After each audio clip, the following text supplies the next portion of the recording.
Hello and welcome to this second look exploring session, our first second look at the Misfortunes of Arthur, primarily by Thomas Hughes, though other people were vaguely involved in the production, though not necessarily the stuff that we're actually doing as part of this second look. This second look we're primarily focusing on the text, so we're going to be skipping the dumb shows, and we're going to be just doing it at this stage at pace, but without doing too much in the way of actual sort of Zoom online performancey stuff, though hopefully we're going to be in a position to expand on that slightly further down the line. We've been saying that a lot of, we'll hopefully return to this, and as of late the scheduling has stopped us from doing that, but hopefully it will happen. So this cut of the text, I say, is we will be doing the introduction. There is an introduction with some muses chatting to some gentlemen before we get into the action of the play itself. But I say no dumb shows, and we're going to be doing the first two acts today, which is just about almost halfway through the play. For those fans of Arthur, minor spoiler: Arthur's not here today. He will be coming soon, and there will be much misfortune. But this particular section will focus on other things, and to get a sense of the pace and the flow and all of the thing, we have these wonderful assembled groups of readers. So reading Guenevera today is Rachael. Looking forward to this play as a second look for a long time. Glad we're finally here. Be careful what you wish for. Reading Mordred today is Lynsey Beauchamp, new to this text, dialing in from Kirkcaldy, Scotland. Yay! Reading lots of parts, reading Fronia, one of the Muses, second chorus, and Cheldrichus is Liza Graham, in London. Yeah! Reading Gorlois, Nuntius, and Gilla is I am Greg. I'm looking forward to knowing what all the raving was about. Reading Angharat, first chorus, and Herald today is I am arrogant. I shall try to channel everything into that, but anyway. Reading Conan today is Hi, it's Tom from Brighton. Reading a faithful counsellor, Conan. That's how he's described in at least in the version I'm looking at in front of me. Reading so many parts. Gentleman, fourth chorus, and Dux Pictorum is Hi, Steve in the northwest of England. And I'm your host, Robert Crighton. I also will be reading some things as well. I'm going to be reading third chorus and Gawin, so we'll see how that goes when we get to it. So, without further ado, we're going to start with the introduction. There will be no stage directions. We're just going to be doing text. This is not the kind of play where that is a problem, because there aren't really any stage directions. So we begin with some muses and some gentlemen before we enter the action that is a little bit ghostly. Of conquest, gracious queen, the signs and fruits, achieved 'gainst such as wrongfully withheld the service by choice wits to muses due. In humblest wise, these captives we present.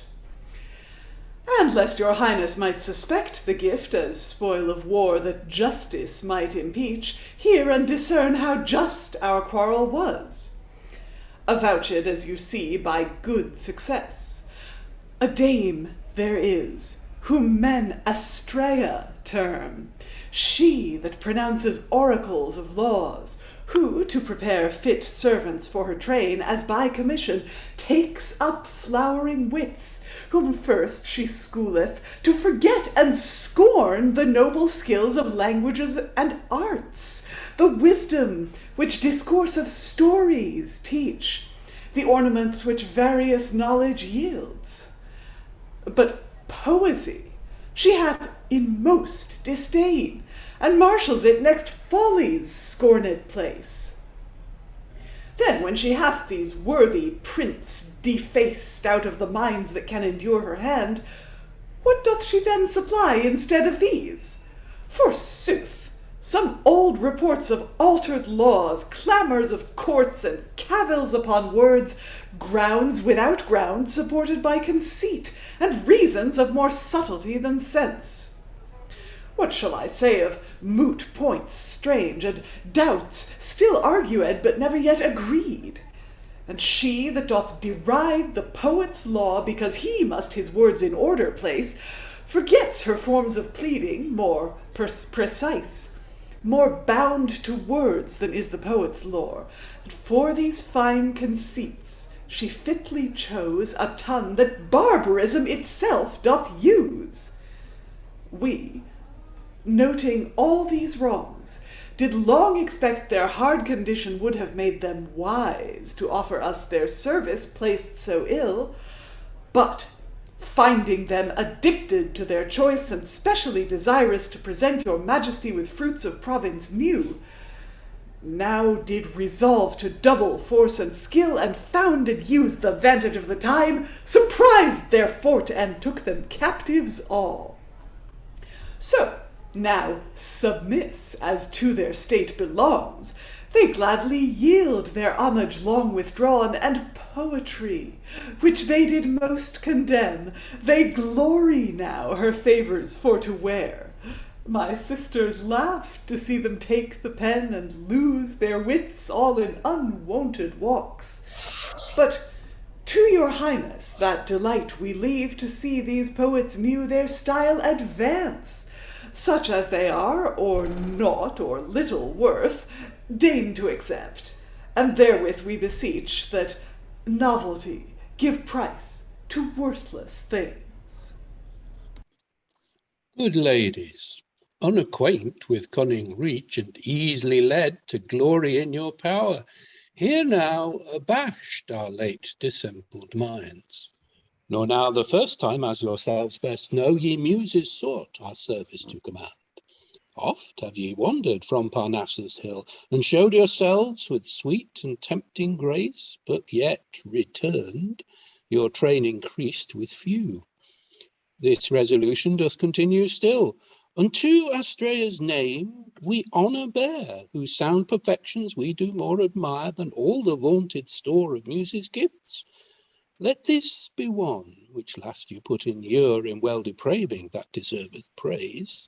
No eloquence, disguising reason's shape, nor poetry, each vain affection's nurse, no various history that doth lead the mind abroad to ancient tales from instant use, nor these, nor other mode, too long to note, can win Astræa's servants to remove their service once devote to better things. They, with attentive minds and serious wits, revolve records of deep judicial acts. They weigh with steady and indifferent hand each word of law, each circumstance of right. They hold the grounds which time and use hath soothed, though shallow sense conceive them as conceits. Presumptuous sense, whose ignorance dare judge of things removed by reason from her reach. One doubt, in moots by argument increased, clears many doubts, experience doth object. The language she first chose and still retains exhibits naked truth in aptest terms. Our industry maintaineth unimpeached prerogative of prince, respect to peers, the commons' liberty, and each man's right. Suppresseth mutin force and practice fraud, things that for worth our studious care deserve. Yet never did we banish nor reject those ornaments of knowledge nor of tongues that slander envious ignorance did raise. With muses still we intercourse allow, to enrich our state with all their foreign freight, but never homage nor acknowledgement, such as of subjects allegiance doth require. Now, hear the cause of your late conquest won. We have discovered your intent to be, and sure ye ladies are not secret all, speech and not silence is the Muses' grace.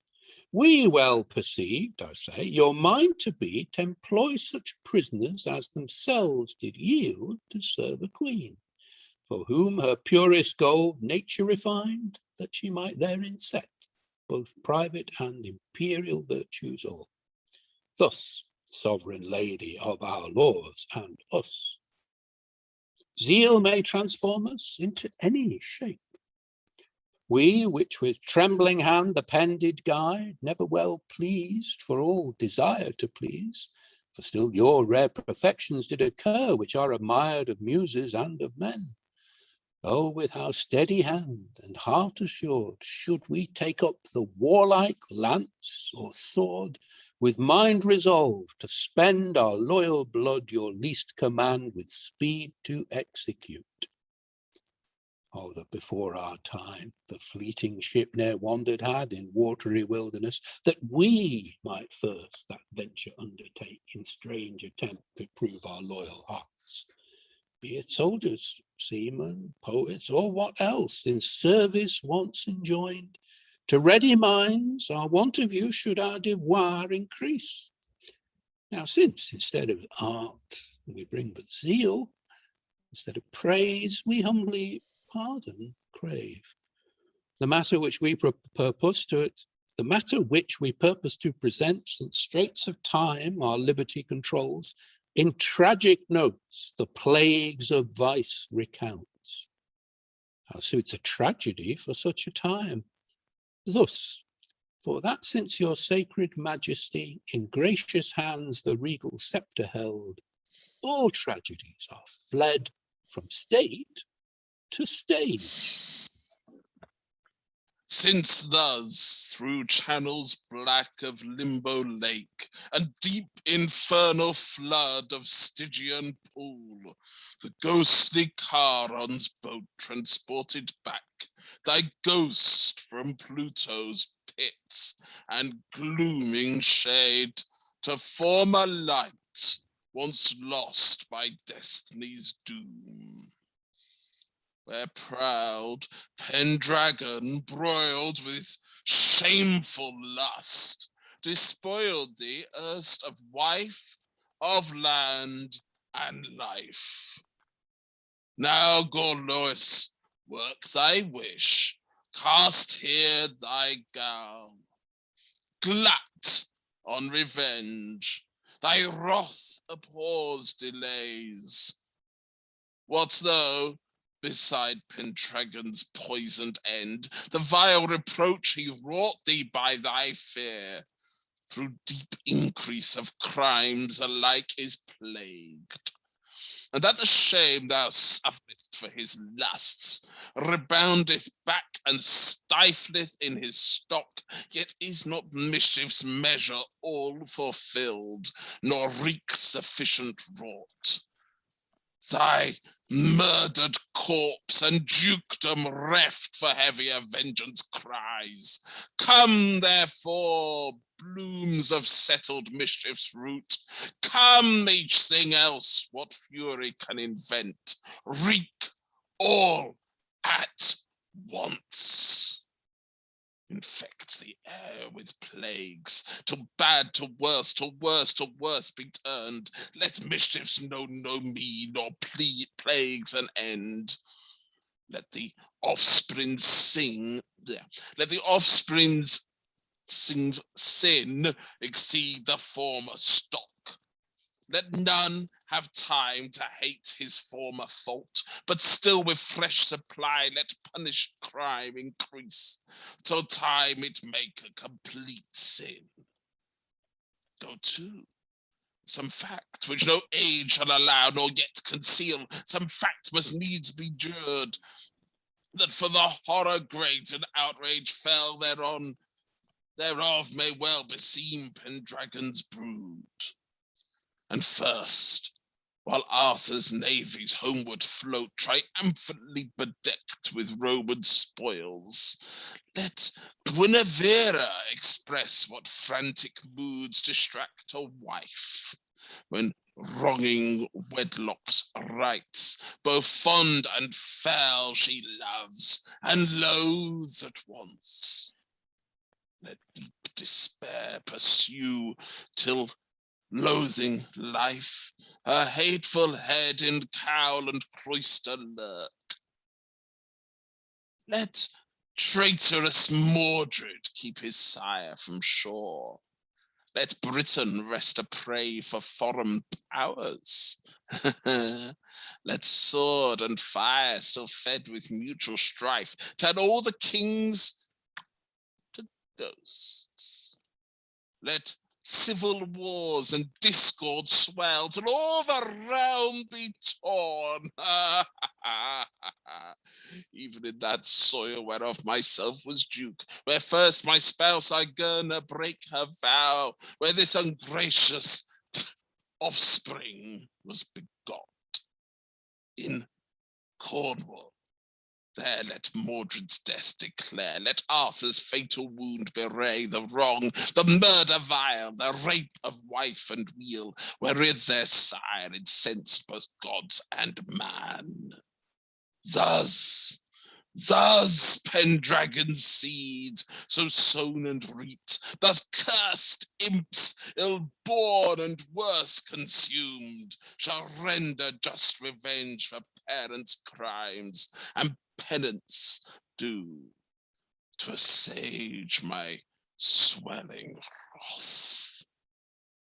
The whiles, O Cassiopeia, gem bright sign, most sacred sight and sweet celestial star, this climate's joy, placed in imperial throne with fragrant olive branch portending peace.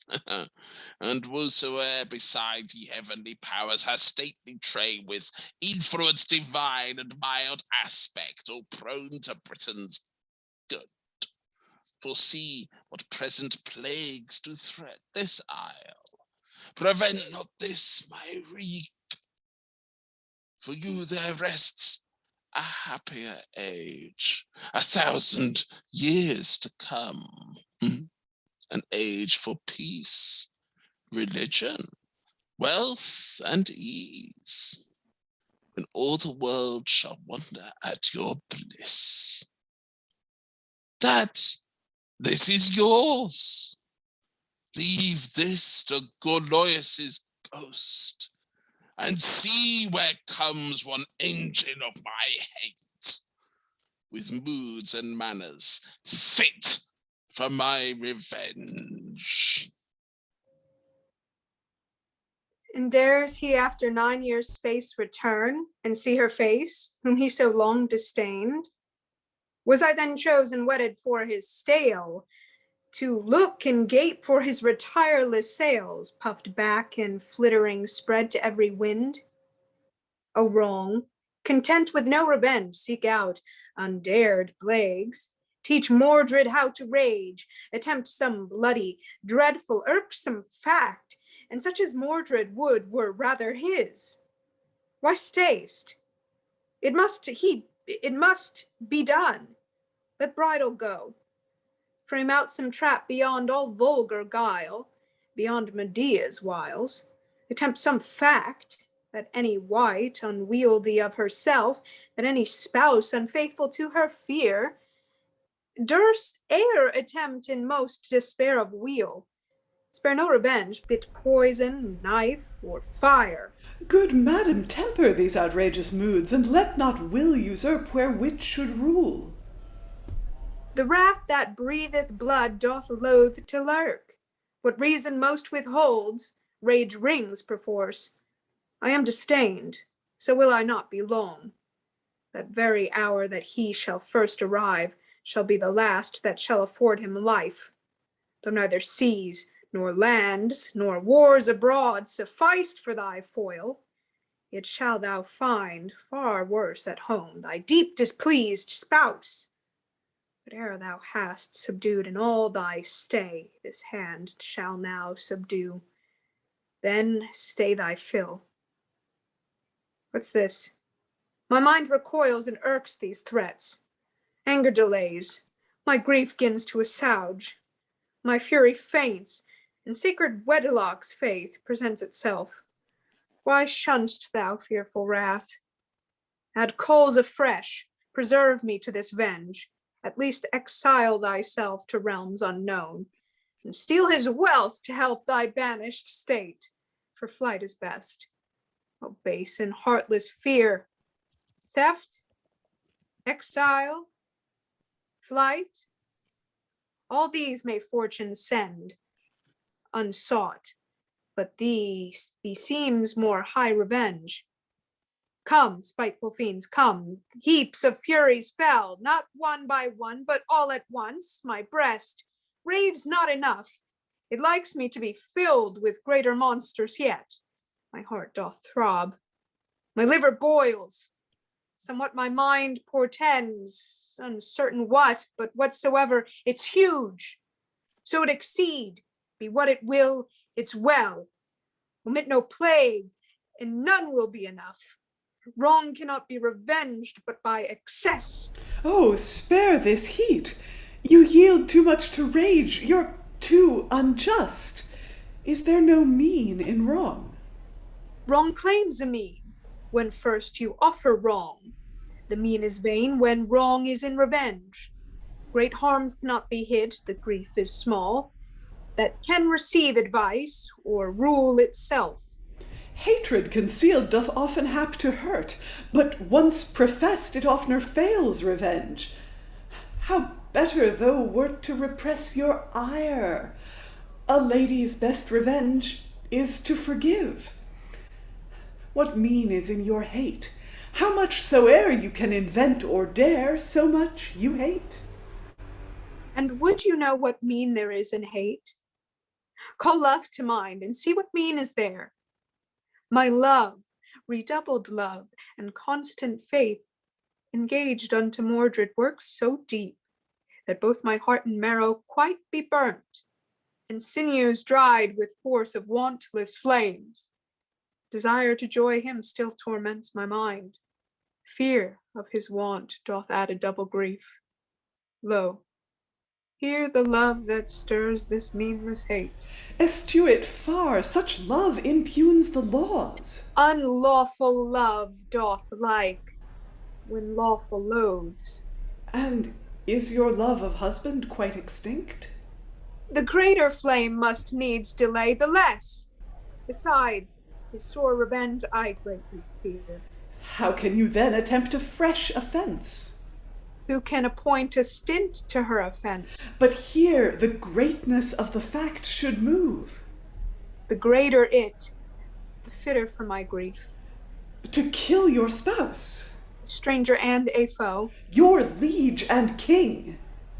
he wants both realm and crown. Nature affords not to your sex such strength.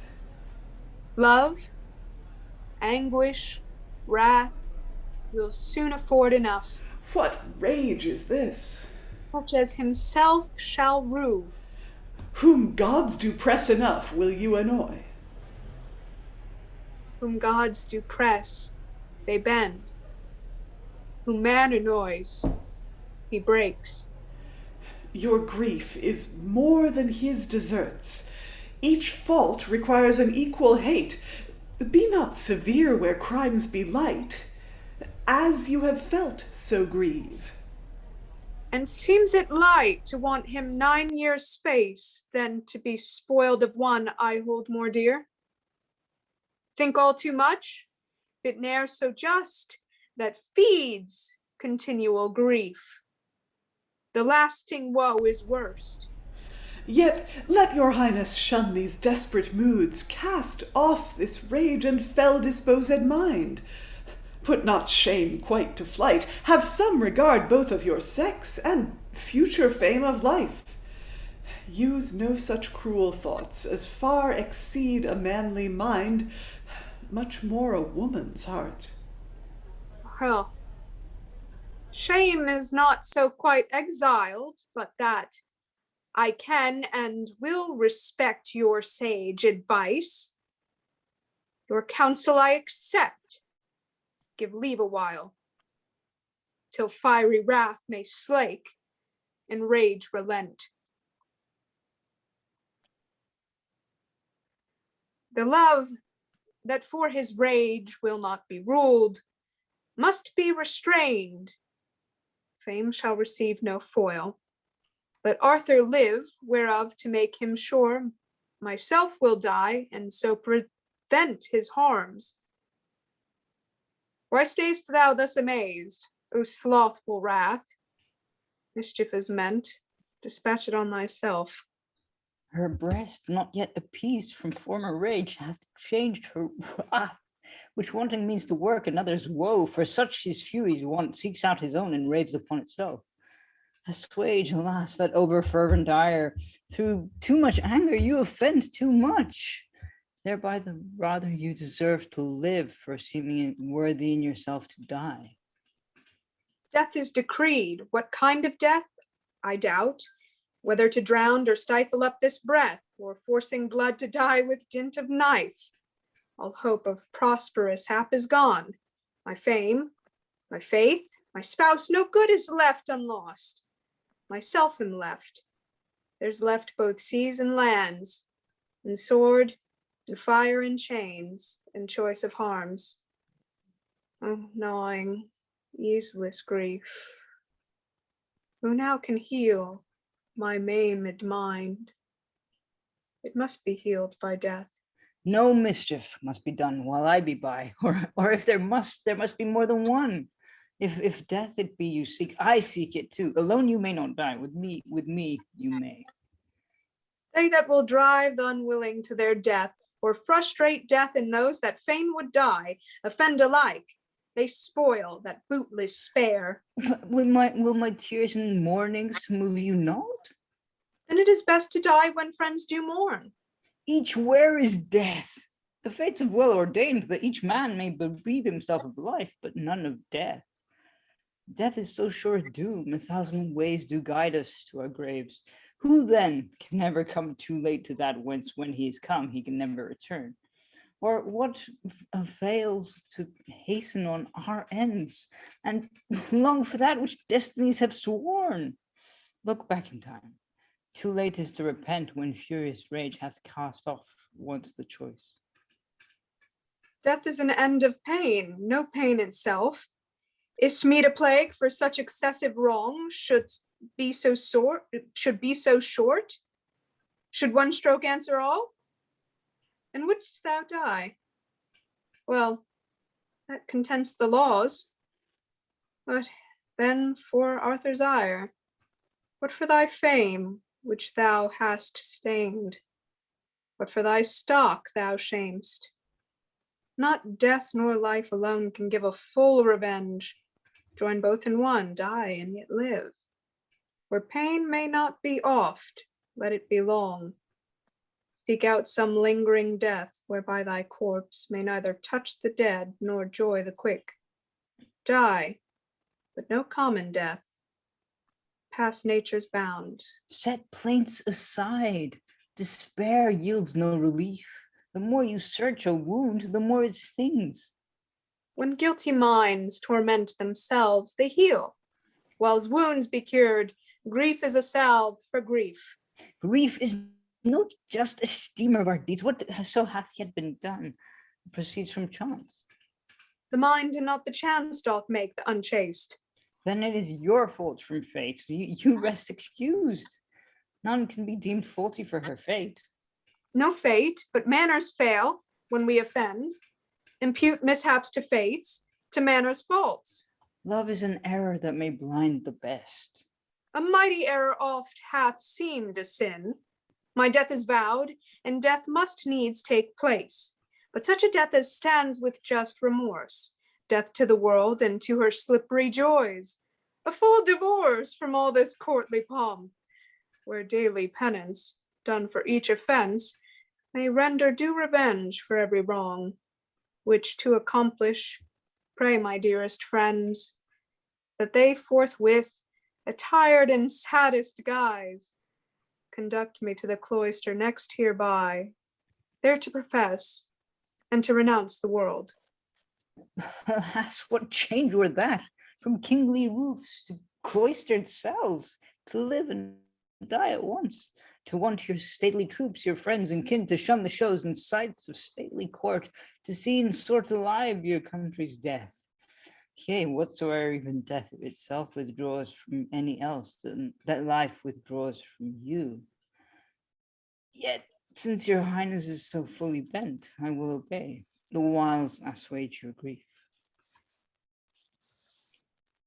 The hour which erst I always feared most, the certain ruin of my desperate state, is happened now. Why turn'st thou, mind, thy back? Why at the first assault dost thou recoil? Trust to it, the angry heavens contrive some spite, and dreadful doom augment thy cursed hap. Oppose to each revenge thy guilty head, and shun no pain, nor plague fit for thy fact. What shouldst thou fear, that seest not what to hope? No dangers left before, all's at thy back. He safely stands that stands beyond his harms. Thine death is all that east and west can see. For thee we live, our coming is not long. Spare us but whiles we may prepare our graves. Though thou wert slow, we hasten of ourselves. The hour that gave did also take our lives. No sooner men than mortal were we born. I see mine end draws on. I feel my plagues. No plague for one ill-born to die as ill. Oh, Queen, my sweet associate in this plunge and desperate plight, behold, the time is come that either justifies our former faults or shortly sets us free from every fear. My fear is past, and wedlock love hath won. Retire we thither yet, whence first we ought not to have stirred. Call back chaste faith again. The way that leads to good is ne'er too late. Whoso repents is guiltless of his crimes. What means this course? Is Arthur's wedlock safe? Or can he love that hath just cause to hate? That nothing else were to be feared is most apparent, that he hates at home. Whate'er he be whose fancy strays abroad. Think then, our love is not unknown to him, whereof what patience can be safely hoped, nor love nor sovereignty can bear a peer. Or dost thou still stir up my flames delayed? His strays and errors must not move my mind. A law for private men binds not the king. What? That I ought not to condemn my liege, nor can, thus guilty to mine own offense. Where both have done amiss, both will relent. He will forgive that needs must be forgiven. A likely thing. Your faults must make you friends. What sets you both at odds must join you both. Think well. He casts already for revenge, and how to plague us both.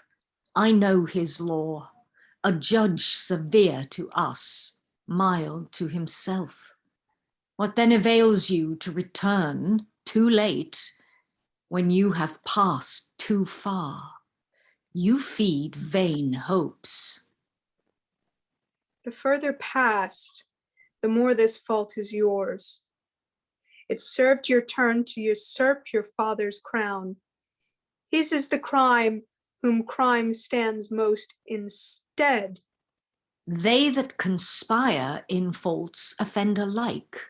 Crime makes them equal whom it jointly stains. If for my sake you then partook my guilt, you cannot guiltless seem. The crime was joint. Well, should she seem most guiltless unto thee? Whate'er she be, that's guilty for thy sake. The remnant of that sober mind, which thou hadst heretofore ne'er vanquished, yet resists. Suppress, for shame, that impious mouth so taught, and so much skilled to abuse the wedded bed. Look back to former fates. Troy still had stood, had not her prince made light of wedlock's lore. The vice that threw down Troy doth threat thy throne. Take heed, there Mordred stands where Paris fell. Since that your highness knows for certain truth what power your siege propose to claim his right, it nearly now concerns you to resolve, in humbler sort, to reconcile yourself against his return. With war? That lies in chance. I have as great a share in chance as he. His ways be blind that maketh chance his guide. Whose refuge lies in chance, what dares he not? Wars were a crime far worse than all the rest. The safest passage is from bad to worse. That were to pass too far and put no mean. He is a fool that puts a mean in crimes. But sword and fire would cause a common wound. So sword and fire will often sear the sore. Extremest cures must not be used first. In desperate times, the headlong way is best. You have many foes. No more than faithful friends. Trust to it. Their faith will faint where fortune fails. Where many men pretend to love one, whose powers may do what good or harm he will, 'tis hard to say which be his faithful friends. Dame Flattery flitteth oft. She loves and hates with time a present foe, a present friend, an absent foe. But yet I'll hope the best. Even then you fear the worst. Fear follows hopes as fumes do flames. Mischief is sometimes safe, but ne'er secure. The wrongful sceptres held with trembling hand. Whose rule wants right, his safety's in his sword. For sword and sceptre comes to kings at once. The kingliest point is to effect but right. Weak is the sceptre's hold that seeks but right, the care whereof hath dangered many crowns.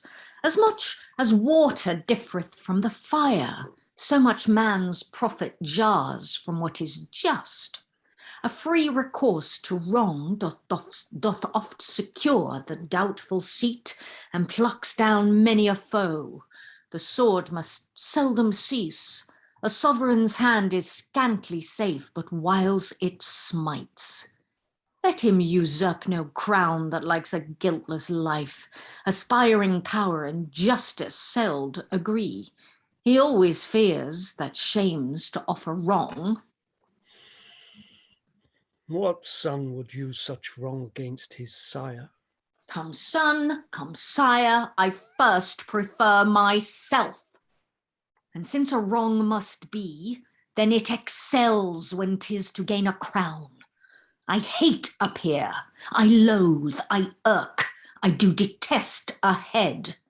Be it nature, be it reason, be it pride, I love to rule. My mind, nor with, nor by, nor after any claims, but chief and first. But think, what fame and grievous brutes would run of such disloyal and unjust attempts? Fame goes not with our ghosts. The senseless soul, once gone, neglects what vulgar bruit it reports. She is both light and vain. She noteth though, She feareth states. she carpeth nevertheless. She soon suppressed. As soon she springs again, tongues are untamed and fame is envy's dog, that absent barks and present fawns as fast. It fearing dares and yet hath ne'er done, but dures, though death redeem us from foes. Besides, yet death redeem us not from tongues. Ere Arthur land, the seas shall blush with blood, and all the strands with smoking slaughters reek. Now, Mars, protect me in my first attempt. If Mordred 'scape, this realm shall want no wars.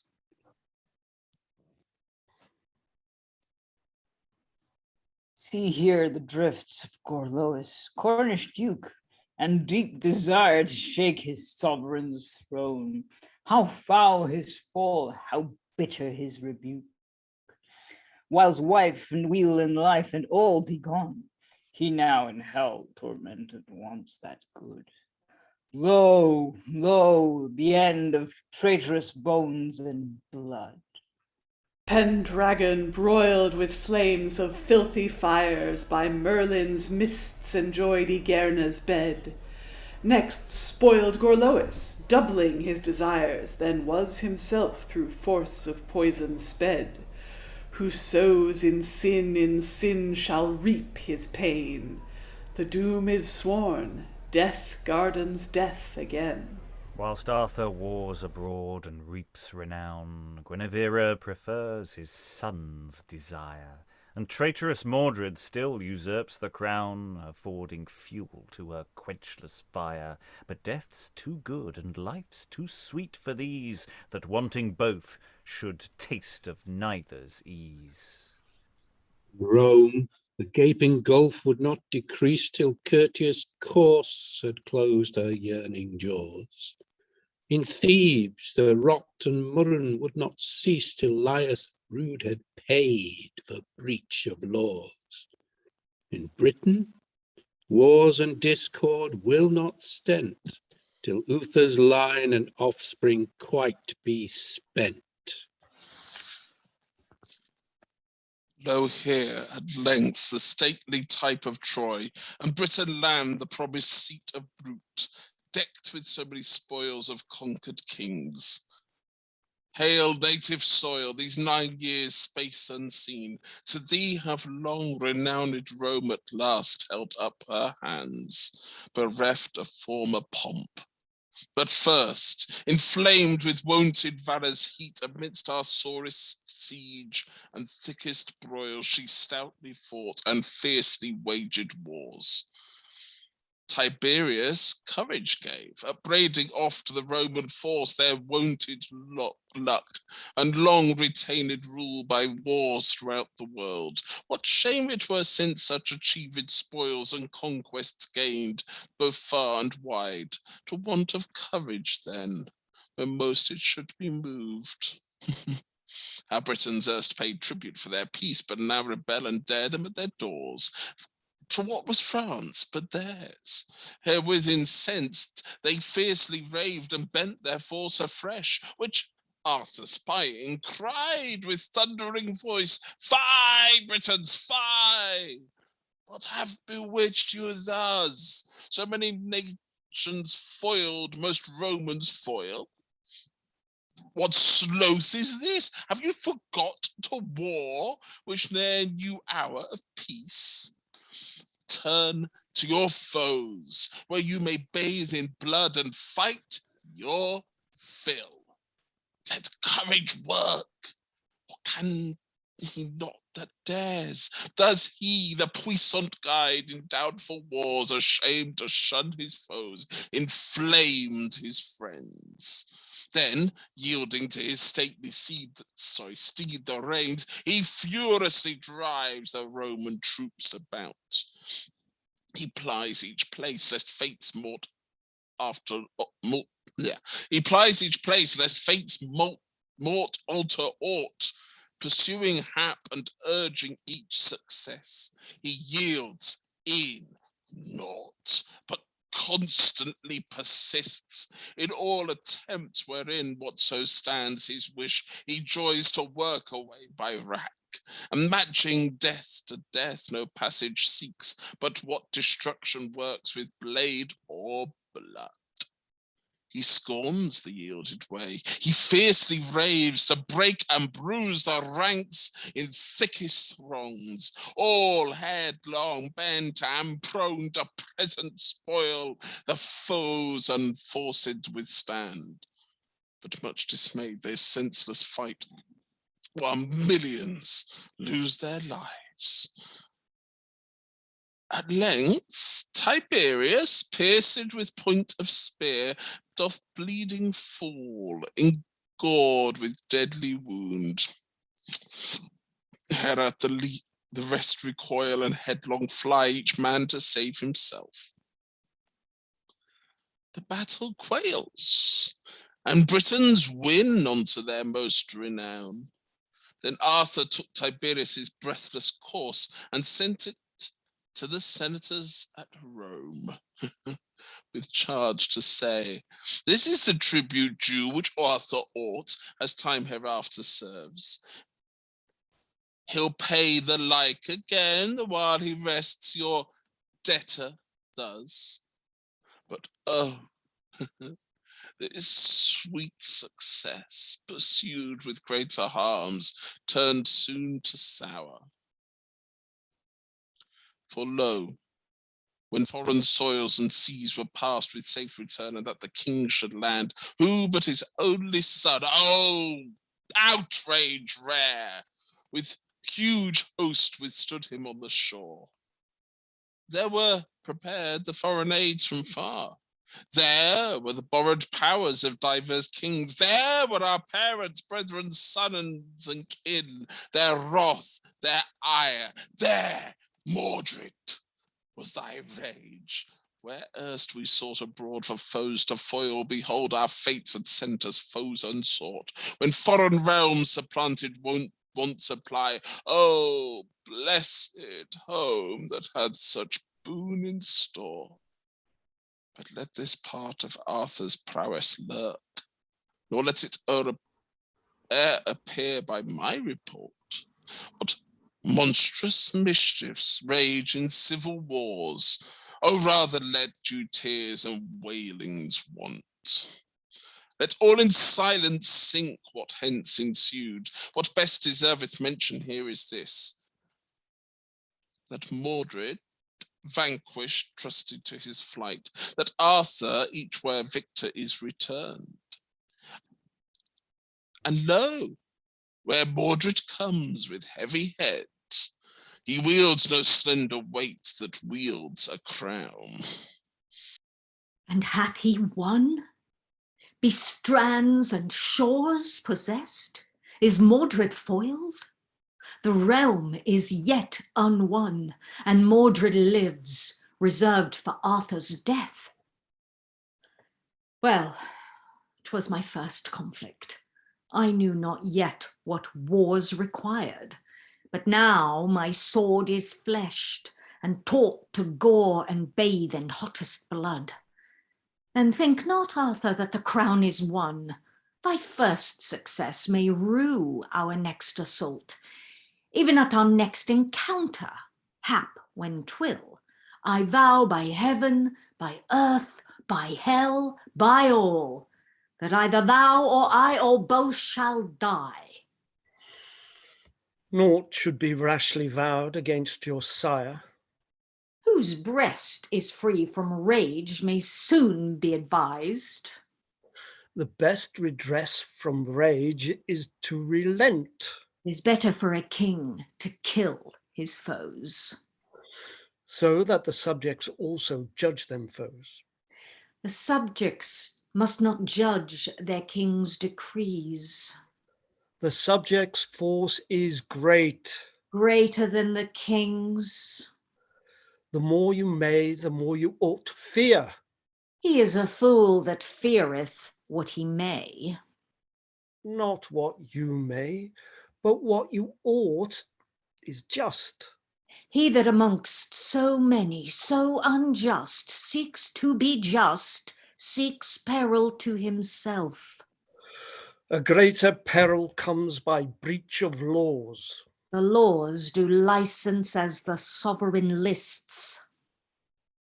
Lest aught he list whom laws do license most. Imperial power abhors to be restrained. As much do grooms to be compelled. The fates have heaved and raised my force on high. The gentler you should press those that are low. I would be feared. The cause why subjects hate. A kingdom's kept by fear. And lost by hate. He fears as many himself whom many fear. The timorous subject dares attempt no change. What dares does desperate dread? What? Tortures? Threats?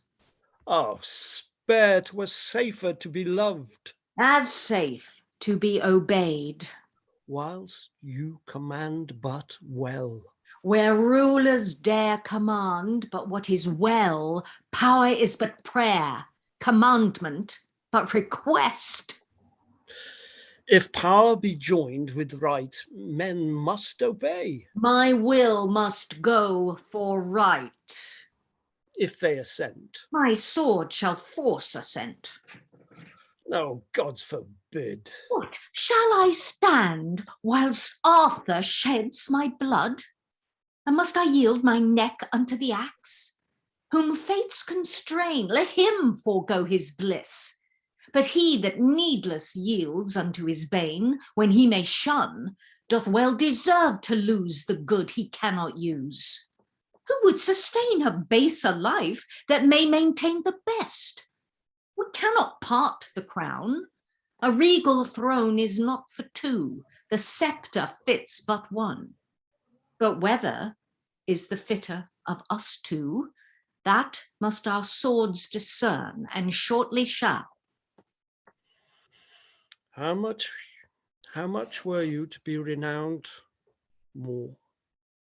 If, casting off ruinous attempts, you would take care how to supply the loss, which former wars and foreign broils have wrought, how to deserve the people's hearts with peace, with quiet rest and deep desired ease, not to increase the rage that long hath reigned, nor to destroy the realm you seek to rule.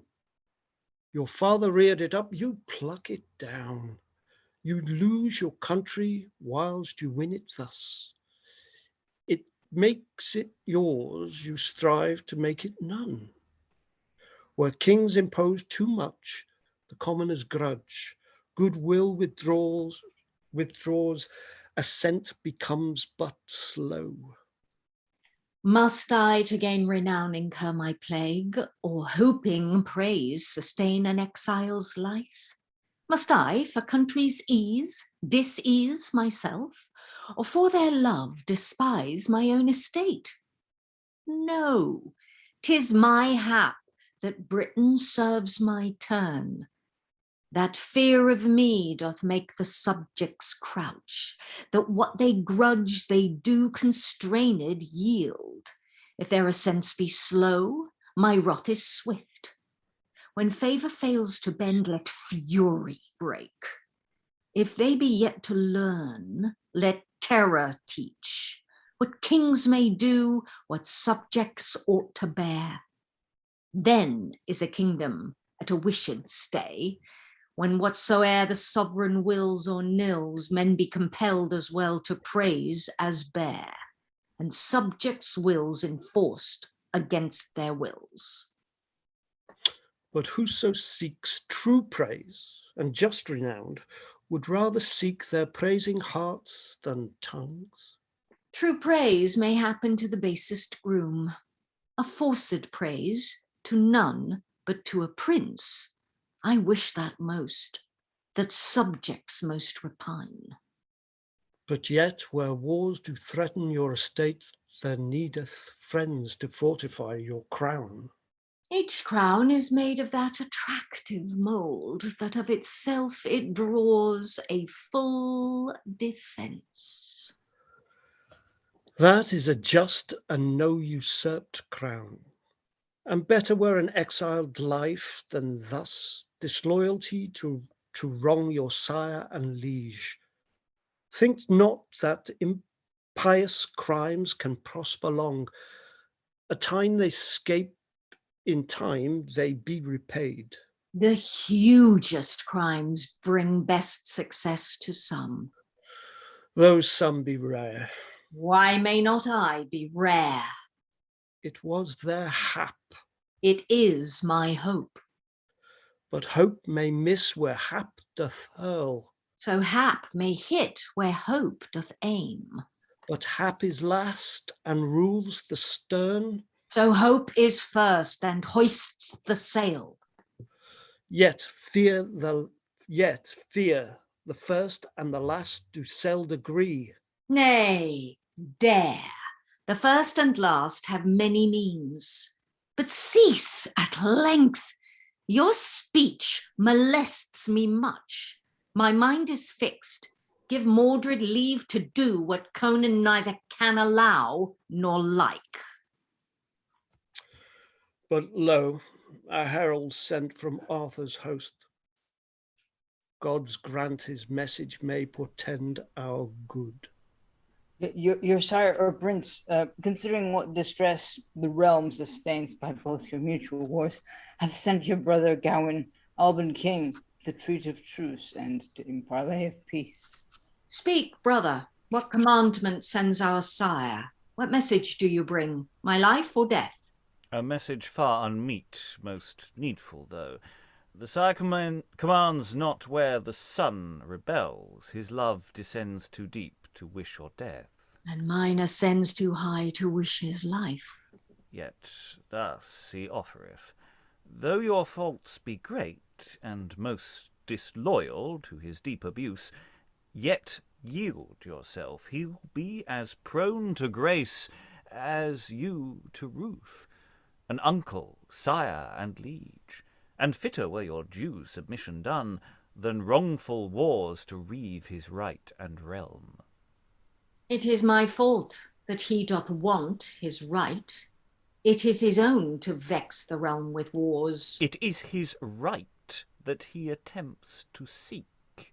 It is your wrong that driveth him thereto. 'Tis his insatiate mind that's not content, which hath so many kingdoms more besides. The more you ought to tremble at his power. The greater is my conquest if I win. The more your foil if you should have to lose, for Arthur's fame and valours such as you should rather imitate, or at the least envy, if hope of better fancies failed. For whereas envy reigns, though it repines, yet doth it fear a greater than itself. He that envies the valour of his foe detects a want of valour in himself. He fondly fights that fights with such a foe, where 'twere a shame to lose, no praise to win. But with a famous foe succeed what will, to win is great renown, to lose less foil. His conquests, were they more, dismay me not. The oftener they have been, the more they threat. No danger can be thought both safe and oft. And who hath oftener wagered wars than he? Escapes secure him not, he owes the price. Whom chance hath often missed, chance hits at length. Or if that chance have furthered his success, so may she mine, for chance hath made me king. As chance hath made you king, so chance may change. Provide for peace. That's it, the highest peers, no state except, even conquerors ought to seek. Remember Arthur's strength, his conquests late, his fiery mind, his high-aspiring heart. Mark then the odds.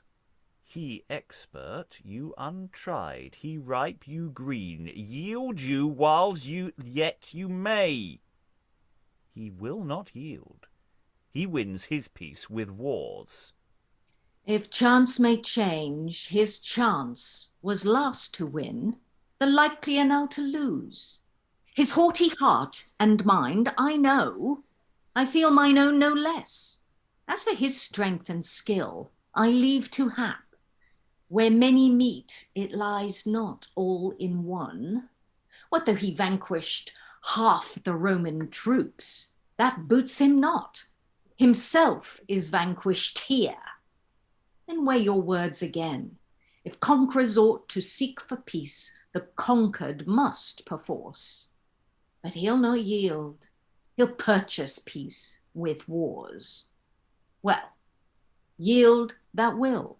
I neither will nor can. Come peace, come wars, choose him. My danger's his safety mine. Our states do stand alike. If peace be good, as good for him as me. If wars be good, as good for me as him. What cursed wars, alas, were those wherein both son and sire should so oppose themselves?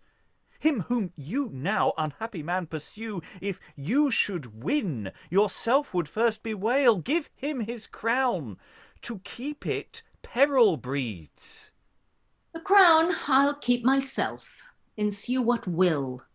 Death must be once, how soon I least respect. He best provides that can be where in time, not why nor when, but whence and where he falls. What fool to live a year or twain in rest would lose the state and honour of a crown? Consider, then, your father's grief and want, whom you bereave of kingdom, realm, and crown. Trust me, a huge and mighty kingdom 'tis to bear the want of kingdom, realm, and crown. A common want, which works each worldling's woe, that many have too much, but none enough. It were his praise, could he be so content, which makes you guilty of the greater wrong. Wherefore think on the doubtful state of wars. When Mars have sway, he keeps no certain course. Sometimes he lets the weaker to prevail, sometimes the stronger troops hope, fear, and rage. With eyeless lot rules all uncertain good, most certain harms be his assured haps. No luck can last.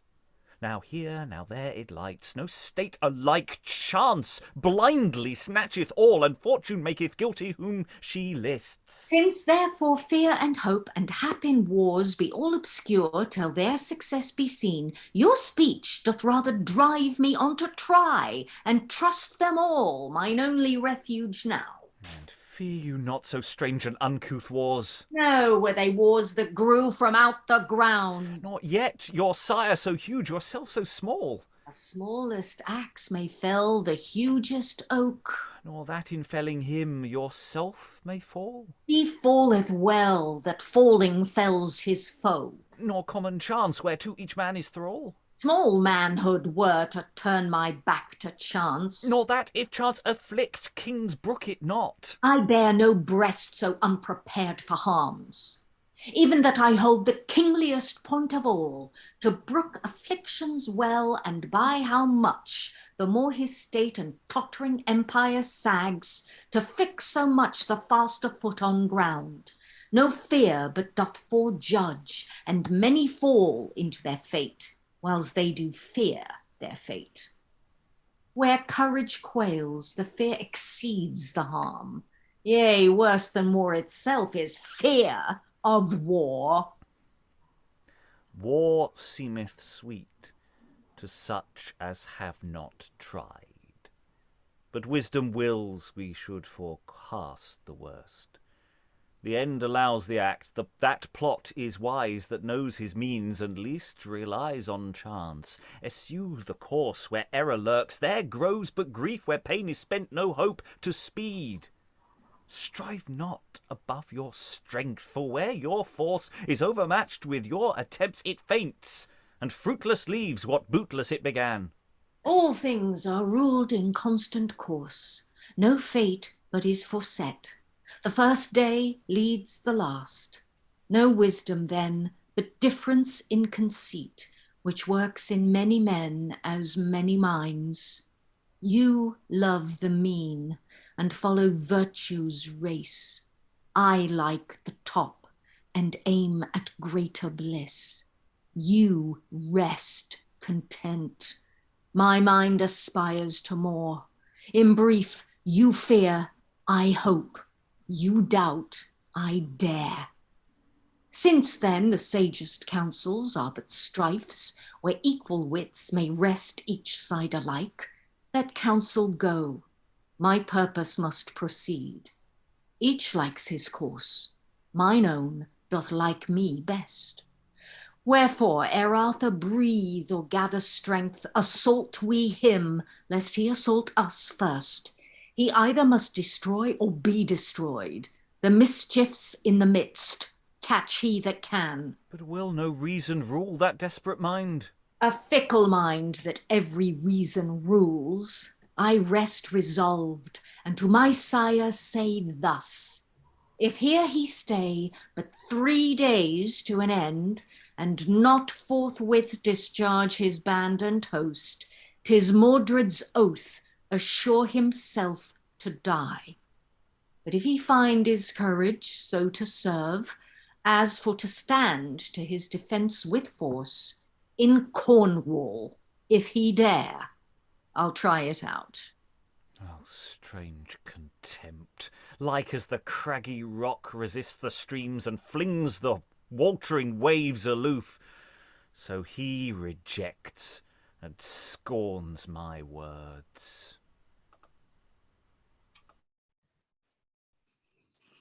Lo, where, as they decreed, my faithful friends have kept their time, be all your powers repaired?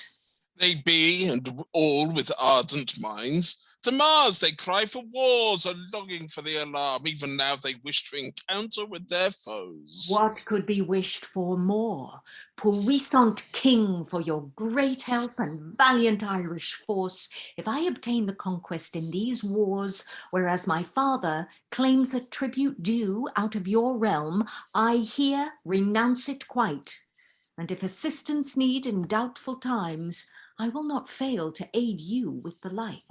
It doth suffice me to discharge my realm, or at the least to wreak me on my foes. I rather like to live your friend and peer than rest in Arthur's homage and a disgrace. Right, noble Duke, through whom the Saxons vow their lives with mine, for my defence in wars. If we prevail and may subdue our foes, I will, in lieu of your so high deserts, give you and yours all British lands that lie between the flood of Humber and the Scots, besides as much in Kent as Horsa and Hengistus had when Vortigern was king. Your gracious proffers I accept with thanks, not for the gain, but for the good desire I have henceforth to be your subject here, may thereby take effect, which I esteem more than the rule I bear in Saxon soil.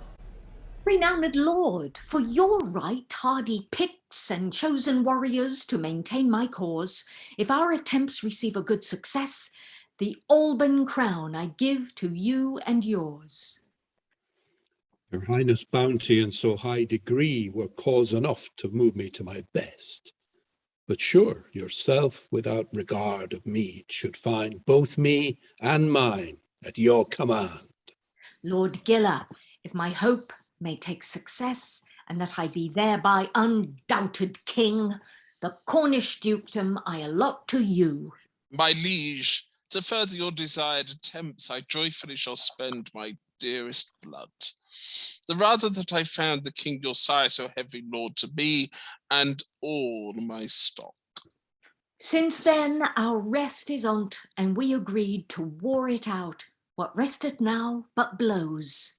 Drive destinies on with swords, Mars frames the means.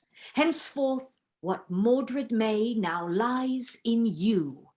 Ere long, if Mars ensue with good success, look, whatsoe'er it be that Arthur claims by right or wrong, or conquests gained with blood in Britain or abroad, is mine to give.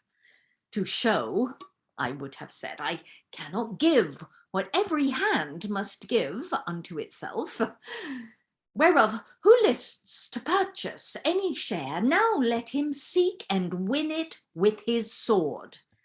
The fates have laid it open in the field. What stars, O heavens, or poles, or powers divine, do grant so great rewards for those that win? Since then our common good and each man's care requires our joint assistance in these toils, shall we not hazard our extremest hap, and rather spend our fates than spare our foes? The cause I care for most is chiefly yours. This hand and heart shall make mine own secure. That man shall see me foiled by myself, whate'er he be, that sees my foe unfoiled. Fear not the field, because of Mordred's faults, nor shrink one jot the more for Arthur's right. Full safely fortune guideth many a guilt, and fates have none but wretches whom they wrench.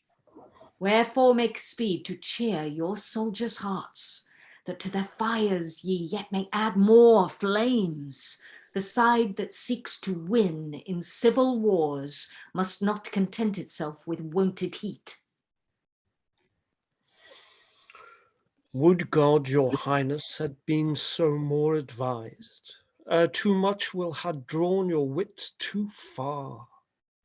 Then had no wars endangered you or yours, nor Mordred's cause required foreign care.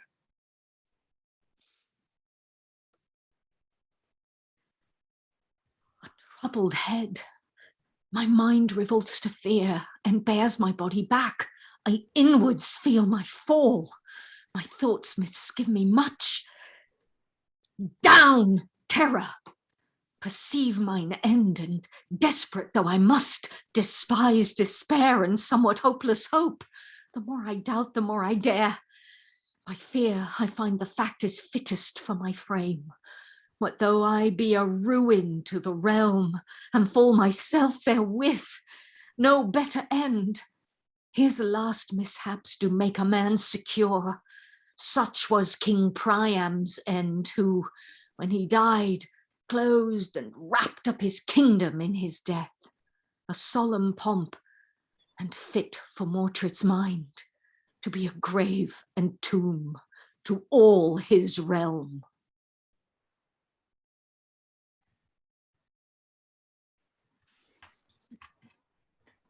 Ye princely peers, extolled to seats of state, seek not the fair that soon will turn to foul.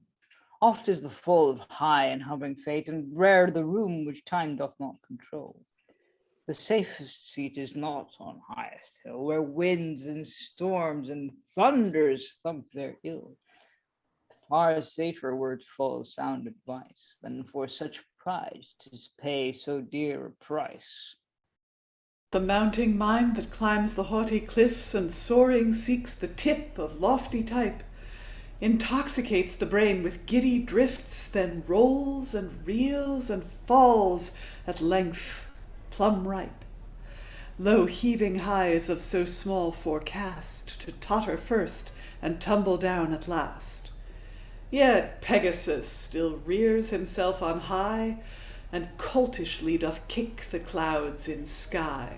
Who saw the grief engravened in a crown, he or knew the bad and bane whereto it's bound, would never stick to throw and fling it down, nor once vouchsafe to heave it from the ground. Such is the sweet of this ambitious power, no sooner had than turns eftsoons to sour. Achieved with envy, excised with hate, guarded with fear, supported with debate. O restless race of high aspiring head, O worthless rule, both pitied and envied! How many millions to their loss you lead, with love and lure of kingdoms, bliss untried. So things untasted cause a quenchless thirst, which were they known would be refused first. Yea, oft we see, yet seeing cannot shun, the fact we find as fondly dead as done. And thus closes Act 2, or in fact, or broadly speaking, the first half of the play. If we include the prologue material, it's about an hour and 10. If you take that out, then it's a cool 1 hour, and that's before you start going, maybe we might want to trim things. I enjoyed a lot of that. I was noticing lines I hadn't noticed the first time round, or I'm not aware that I noticed the first time round. Maybe we discussed it at length, but I haven't marked it in my script of going, that's a nice line. But there's some really, really nice stuff in there. For those following along with the script at home, yes, I was aware that there are separately two characters of Gilla and Gilla Moore, but I couldn't be bothered. It was a busy scene. I thought you'd probably have forgotten that Greg was actually technically reading two different people by the time he got around to being the second person. And otherwise, there was some really, really interesting things going on there. yes, it's wearing its sort of debatey shoes really clearly, but it does dance a nice dance sometimes. And that arc for Mordred is really, really nice there between the two acts. And of course, Act 1 is we've got Gawin, not Gawin, Guenevera has an arc there, and each act is really nicely self-contained. There's some really, really nice things in there. And considering how long it is since we did it last, it's been several months at least. There was all sorts of things sort of flowing back that I'd just forgotten about. That moment when Mordred is left alone at the end and just goes, having done this big speech, rah, rah, rah, rah, rah, and then left alone, just goes, oh shit. Basically. Sorry, I may have boiled that down a bit. Maybe that was too simplified. But yeah. Thoughts from the room about the first half of Misfortunes of Arthur for those who've been here before, for those who haven't been here before. How are we finding it? Thoughts from the room. Eric. I seem to remember it taking a lot longer the previous time, just like getting our mouth around the words, whereas it just took so long. Fine. It might also be because, like, with a cold read, we were kind of like, okay, what on earth is going on here? And also the dumb shows which you removed. I think it's true. We've possibly just got better at this kind of drama. I also just think, that maybe just coming into it with that sort of set, not doing it cold or not doing it completely cold. I'm reading very cold today because I wasn't actually down to read today. But yeah, having a little bit of context makes a big difference. And yeah, it did seem to rattle along quite nicely, actually. I will admit I did occasionally zoom in and out, and I have got notes of maybe trim this bit, and they're still valid. But I think you can take the core bits and really they work really well. Tom, were you waving? You weren't here before last time, were you? No. I thought it rattled along beautifully, and there's some fabulous lines. Absolutely, and of course you can play off each other. It's the best way to read or act is to play off the other. When one goes slow, the other can rage, and when the other rages, the other can be succinct and clear. And so it was great because you had that dynamic, and you could play off the other person, which was great. That's best play. Yeah. And it's difficult because both you and I and some others had that difficulty of trying to time these short one-liners back and forth over Zoom, and it's quite difficult trying to do I try and leap over what the other person is saying? Do I pause and wait and that sense of the Zoom sometimes fights some of these bits and sometimes makes them easier. Other thoughts, Greg. Gilla, or Guenevera, whichever I was reading at the time, I'd never guessed that was two separate people. It felt like the same person. It was quite funny that when you said it. It was interesting because I was, apart from Gilla, there's two standalone speeches, Nuntius and not the only two, but two of the big, Nuntius and let's get this word out. Gorlois, thank you. And oh my God, what a pair of speeches. I mean, Gorlois is just, oh wow. His description of hell is just fabulous and so dark and so the usual ghost in a play.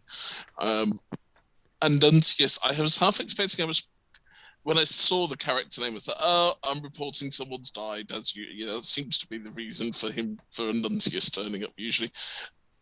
But especially that speech of Arthur's that he reports. No, fabulous. Love it. Definitely want to do the rest when we get the chance. Really, really interesting. Yeah, I mean, because they do different jobs, because Gorlois is just pure rage and hate and stuff, and whereas Nuntius basically gets to do an epic battle campaign diary, and get some reported speech as well. And in staging, you could play around with that. You could do quite a lot with this kind of Nuntius speech if you wanted to sort of make it more stagey and more theatrical, and actually have Arthur. We could have Arthur turn up in the first half of the play, even if just briefly to do his few lines of dialogue that's reported in your text. So there's lovely potential there. And I even like the chorus. I don't normally like the chorus. I usually find the choruses annoying. But I thought the first chorus was quite nice because it was a nice sort of helpful little recap for anyone who and rounded it off. I was less keen on the second chorus, but I didn't hate it. I think the problem with the second set of choruses was just because Mordred's speech ended that act so well. I kind of felt we didn't need a chorus, actually. Just need to land it on that sort of note of where am I things. Yeah. Other thoughts around the room? Lynsey. I had a little moment when it was Mordred and Conan. It's quite a protracted sort of discussion between them. Well, in fact, there are two. But I just thought I was reminded of Indiana Jones, where doesn't at one point in the film he just takes out a gun and shoots the other guy, and I just thought surely Mordred would just be like, you know what, I'm done, boom. I'm not going to argue with you anymore. So I thought that was quite funny. But yeah, no, I really enjoyed it. I thought it was really great dynamics, great pacing. Five is in the post, right? And no, I really did enjoy it, and I think it seemed very fresh and quite sort of vigorous and vital, and I liked all of that. So, Eric. Well, also because Mordred starts off with like, "I love to rule," and then you go to like, I actually by the end of Act 2, he's like, "I'm terrified about this battle situation." Yeah. I think it's interesting. Mordred has a bit of a, I don't know if this is what it is, but it seems like in this speeches after he's promised all the lords who have banded with him what lands they're going to get if they win. He kind of has this thing about, oh, I'm going to give all this to you, and it's like, oh no, I mean, I can't give it to you because you're going to give it to yourselves because you're going to go out there and win. For me. And I just sort of thought, oh, he's something's going wrong there with him. Something's going wrong. But anyway, that was just fleeting thought as I was reading. Yeah, and I think there's definitely a lot going on under that hood, which is nice with Mordred. I think you can't be Mordred unless you have that tiger-like spirit. I mean, you can't back down. He is not going to back down, and so he has to summon up and stiffen the sinews and other things that we shouldn't talk about. But what? But yeah, no, he's a fabulous character, and it all hangs on that performance, and it's a big part, and it's played beautifally. Yeah, and it's the way that I say everyone's telling him. He's got his old advisor telling him you shouldn't do this, but also we got Gawin coming in and going, look, war seems great if you've not done it before. Let me tell you, listen to the voice of experience here, because it's a thing of. There's something unrelenting about what Gawin's doing here, but he's also sort of just trying to give you good advice from the other side, from the other camp, at the same time as being really uncompromising. And it's a really interesting position to be in, actually. And it's that question of how well do they know each other, and of course this is a family feud as much as anything else. So and the way that functions as well. And of course we haven't met Arthur yet. Arthur's coming. Arthur's on his way. Eric. Also, because it's weirdly still relevant, like the whole sort of using wars to make peace. It kind of doesn't really ring very true. Well, and also that the debate we're constantly having. How do you keep control of your kingdom? Do you use force? Do you make the people hate you? Because then or do you how do you enforce your control? How does states enforce their control? And it's a constant running theme. Lynsey. Yeah, I was just saying that it just those certain aspects of that kind of political argument just seemed really, really modern. I mean, for our time. In big and little ways. I mean, it's just what the power of the state can do. When the person in charge is sitting there going, well, maybe I should be doing that because it's the only way to hold on to power. Quite depressing. Well, let's. I just want to turn to Guinevere, the Act 1 sort of saga, as it were. So Guinevere, and her position and character and thoughts there, because in a sense you get rolled into Mordred, and Mordred rolls on, and Conan, and they roll into Act 2, whereas Act 1 is very much Guinevere's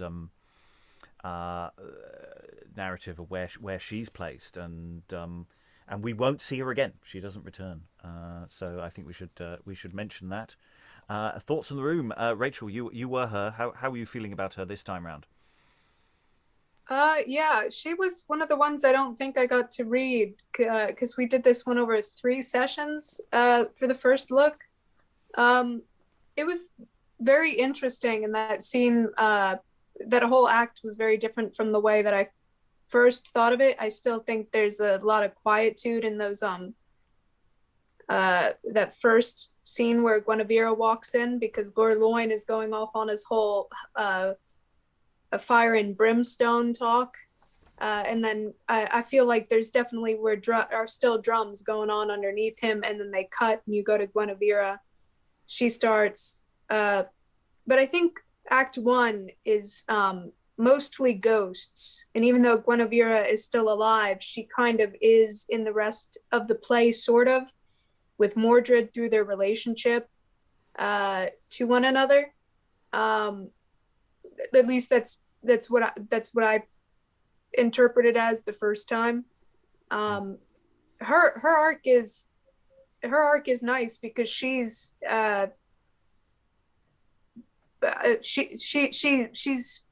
she just gets out of dodge. She's like, I can't fight him. I don't want to be anywhere near him, and I don't want to die, so I'm gonna run. But I've been having a relationship with my stepson. Yeah, I don't know. I like her character. There's more there, but it's the first time that I've like really got to go into that that arc of hers. Yeah, it's awkward. There's definitely more to be dug there, because again, they've got servants. They've got Guinevere has people trying to persuade her or talk her in a direction the same way that Mordred has as well. And of course, Mordred and Guinevere, so they pivot on this this moment before she leaves the stage at the towards the end of Act 1, and yeah, that question of the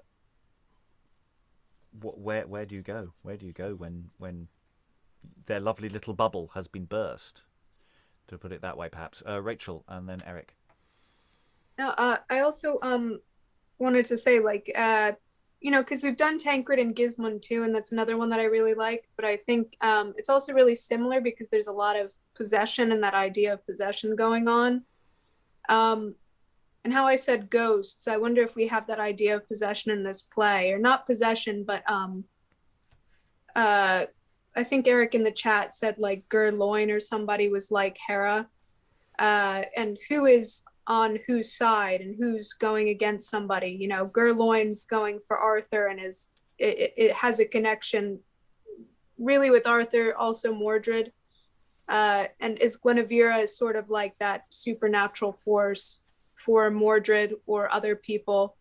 And is that, exerting that influence? Who are these like people that leave in the first act and don't come back? Who are they exerting influence on through the rest of the play?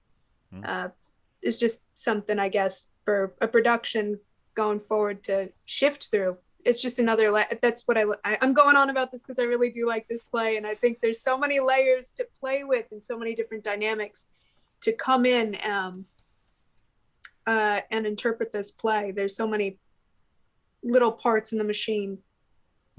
Yeah, and especially, and it's not just, Guenevera will not return. Mordred will not return on stage, I think, for the second half either. I don't think we see Mordred. I could be wrong. I'm just suddenly just checking that fact, that it is a fact. No, but I don't think we right. actually physically see him again. I think you're right. So, which, also makes an interesting doubling question as to who does everyone then play the next time around, and that creates an interesting sort of family, because it's family dynamics. So we could literally have the Mordred playing Arthur, as just wearing a different wig. It's just suddenly has a beard and things like that during the interval. So yeah, lots of potential there, and on the Tancred vibe of the whole, we open with something supernatural that may be inhabiting. I think that's a really interesting idea. I really like that. That how much of this is down to them, and how much of this down to something supernatural doing something nasty under in the woodshed. Eric, ages ago you waved. Yeah, no, I was gonna say that like Guinevere was kind of. I think it's a difficult part because it kind of like. She comes on stage and the first thing she says is basically, I want to kill myself. And like, where do you go from there? It's basically what you said. And then kind of like Angharat and Fronia maybe took her back somehow. But then it's kind of like, it's like, it's starting a film from seeing the car on the edge of the cliff, and the person in the car is like, I want to die. And it's kind of like it's very difficult to pull someone back from that, but also for the actor playing Guinevere, in this case, Liza, Rachael, yeah, because they're on either side of my screen at the moment and I'm a bit confused and tired. Yeah, it's just like, how do you muster the energy for that? Like starting at, I don't know, 10 or 11 and just going like de-escalating. Yeah, that's true. You've got it's because they're only in for one act. In a sense, you can start at 11 and play different levels after. Whereas normally we say build up or a thing. Tom. Yeah,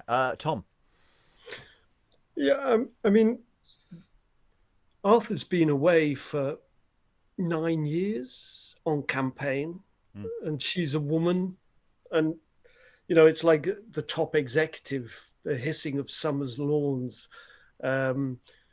She's in this gilded cage, but has, after 9 years, I mean, what's she supposed to do? Be a virgin for 9 years and do the sewing, and so it is that fall from grace. But after 9 years, I mean, there was lust, there was passion, there was everything that makes a dynamic person came out, and they couldn't help it. So there is, and it rings through to the sort of like the person who's just the what's it called, the trophy wife, who's supposed to just look good, but is left alone and abandoned and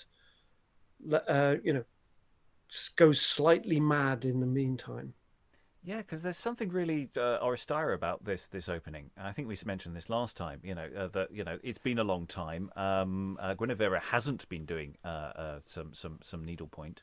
In contrast to Penelope, and there's this lengthy campaign abroad, and and actually, I think there is that element of, it's not the part of Arthurian legend that necessarily a lot of people necessarily connect to. These variations and elements that people remember certain elements, but I don't know if this sort of version or this area of the mythology actually is something the audience needs to be told about, because actually they may not get it straight away, that this is not quite the same as some of the popular versions that we have. Rachael. I also wanted to say her arc is like the opposite of Mordred's arc. It's like in complete contrast. Or not in complete contrast, but it seems to be the rest of the play escalates, but her arc is an arc of de-escalation from this huge, worldly passion and all these things of court life, and eventually she's decided to become a nun and leave this place. So there's a what do you call it? It's what are those philosophers? It's like something like Diogenes or the Stoics, that it becomes sort of like that she leans more on the scale of these characters towards like Conan, who's trying to de-escalate from war. She's de-escalating in the private space. Conan's de-escalating in the public space. And then you have Mordred and Arthur, who are continuing this escalation, and these other lords that are continuing this escalation. I don't know, just those different levels and those different sides in this civil war is not necessarily the different factions fighting for power, but just the line that separates people are the ones who say, we don't need to fight, let's de-escalate and have peace. And then the other side is all these people fighting and going to war, especially Arthur, because that's all he seems to know. I mean, even though he hasn't shown up yet. Yeah. But yeah, it seems like a very warlike guy. I mean, that's pretty much Gawin's point of view, is just going, hey, this guy's good at war. You think you're good at war? This guy, he's got game. Right, before we move to close the session, just for anyone who hasn't spoken yet, who wants to throw any thoughts to close the session, I don't know if Liza or Stephen have anything they'd like to throw in about this. Liza, you were here, I think, the first time round. I don't know if you, you feel differently about it since last time? Well, the first time round I wasn't expecting to like the play, and this time I knew that I unexpectedly like this play with all its weirdnesses and things you hope for that where there's no payoff. But I was I think I read Mordred in Act 1, but I don't think I did as good a job as Lynsey. Or whomst was I? I was definitely Mordred at one point. And then I got to read Arthur, which I really enjoyed. It was super fun. Stephen, anything you'd like to throw into the mix? Not really, no. I mean, I think you could cut the bit at the beginning, and I don't think the choruses add much.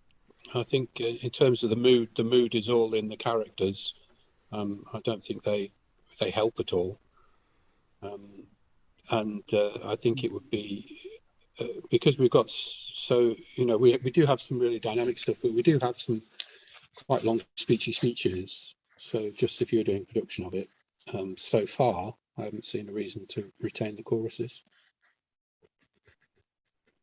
Yeah, I definitely. I mean, I was glad we had another crack at the opening little exchange. There's something very nice about some of the stuff between the Muses and the Gentlemen, but it's very one performance specific from the past, and it does thematically link to things, and there's some nice stuff, but I feel that we've got effectively 3 prologues, and I think one's enough, and Gorlois is the dude.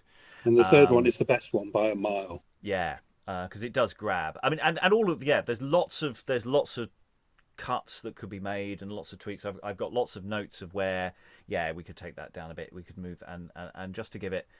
But, you know, we're looking at a play that's probably going to run it with that removal of the opening. It's probably somewhere in the region of 2 hours uncut. If we start making trims, you know, it's coming down, including the interval. It'll probably be a 2-hour show, and that, you know, that feels right. I think with this kind of text, you need to keep it relatively short because there's a lot of words coming at you without necessarily the physical dynamism, and people's minds get tired. I think that's one of those things. You're right. I'm torn on the chorus actually. I quite liked that first chorus. I quite liked. Second one I was less keen on because it was basically reiterating the dumb show. But that first one I kind of wondered maybe we can nick material from it and use it somewhere because I was not hating it. I normally hate the choruses because it tells you how long the show is. It reminds people of time. Any other thoughts to close the session? Otherwise, I will wrap up because we've done sterling work. We will endeavour to return to the Misfortunes of Arthur next week.